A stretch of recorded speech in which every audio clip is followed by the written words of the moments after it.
first began exploring doing another Overlord game here at Codemasters, we wanted to do something a little different. Of course, we've still got the story there. The story's a big part of it, but we wanted to make the gameplay itself much more immediate, much more focused on combat, but very accessible too. So I worked on the first one, on Raising Hell, on Overlord 2, so I've sort of spanned the entire franchise. It's probably the game that I've been asked about the most. It's still very much in the world, very much in the spirit of the games, and through this kind of the 4-player gameplay we've been able to explore another side of it.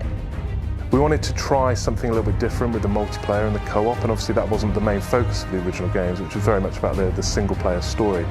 So, you know, we didn't want to call it Overlord 3, we wanted to try out a new format, and we kind of want to see where this one takes us, really. So this game takes place after Overlord 2, and basically Gnarl and the minions have been driven underground down to a place we're calling the Netherdeep, which is kind of in the deepest, darkest recesses of the Netherworld. There's this strange kind of plague of goodness called the Golden that's infecting everything with sort of twee niceness, and that's encroaching on the Netherdeep, so the sort of minions they're on their way to being wiped out as well, and if the minions go, there's no chance of an Overlord. From here, Gnarl has hatched this wonderful plan to resurrect the bodies of four evil doers in their life. They're kind of his 4 sub-lieutenants. And whilst they're not overlords themselves, because obviously there can only be one overlord, they're actually kind of the next best thing, and we're calling them the Netherghoul. While the essence of Overlord is in the game, Giana's great writing, the minions having fun being evil, it's also not a straightforward Overlord game in the sense of certain mechanics fans of the previous games might expect.